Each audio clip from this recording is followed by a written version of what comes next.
some placements in your birth chart that can speak to your past lives and give you indications of some things there. So we have the 12th house, and that speaks to our karma, our past lives, our subconscious patterns, karmic connections. So that's very heavy on past lives. The 6th house can also speak to past lives because it's opposite the 12th. And it speaks to service associated with Virgo. And so people we come into contact in our daily lives may be karmic in some ways, because a lot of times that does come up because of that 6th house, 12th house connection. And just because of how relationships tend to work in karmic connections, we just have so many, is what I believe anyway. So then another thing is retrogrades in your birth chart. Retrogrades, retrograde planets can speak to where you may have to look at some weaknesses that you may have there, some challenges that you may have with those planets. You may feel a bit restricted or subdued. It has to do with your soul's evolutionary growth. So that's more karmic indicators.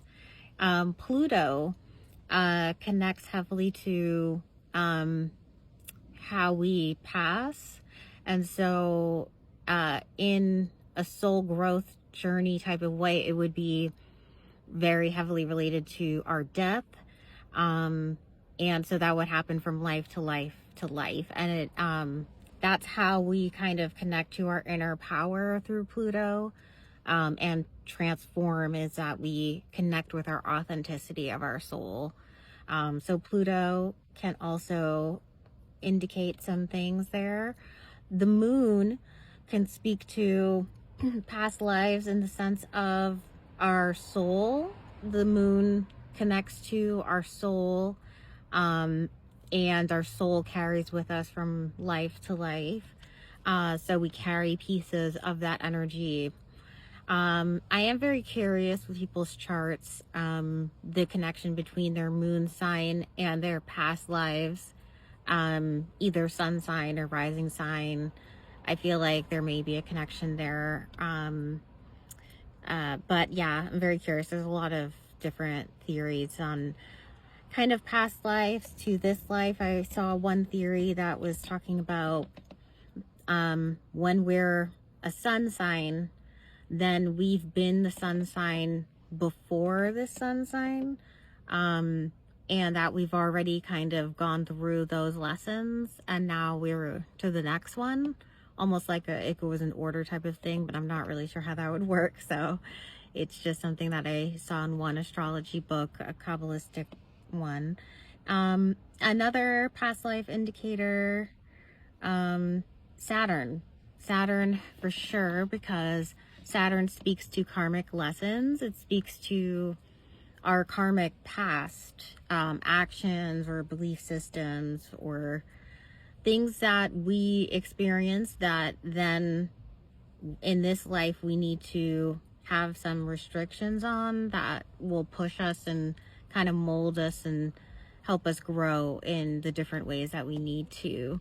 So Saturn is literally like where the karma is in a lot of ways. Very heavy karma, like the 12th house. And so, yeah, the 4th house. The 4th house also speaks to our past because it connects to our moon, which connects to our soul. It connects to our ancestors, which connects to our DNA, like our cosmic DNA. So there are huge connections there.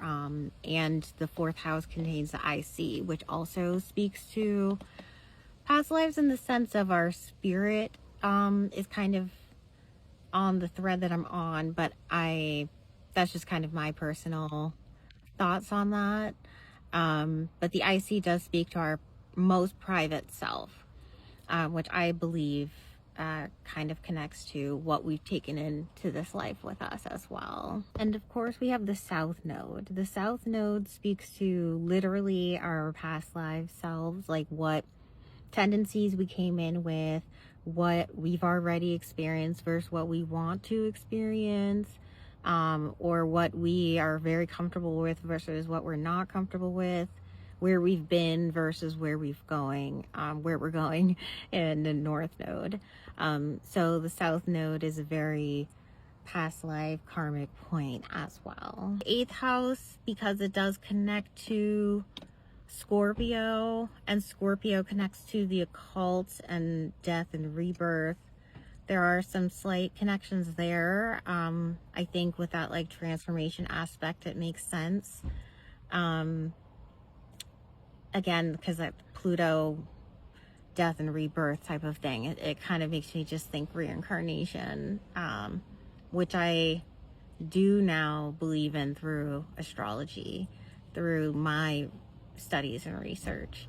So yeah, that's just all I can think of off the top of my head right now, but I'd love to discuss more in the comments, or if you have any questions. And if you're interested in an astrology reading, I do asteroid astrology readings. You can look to the link in my bio.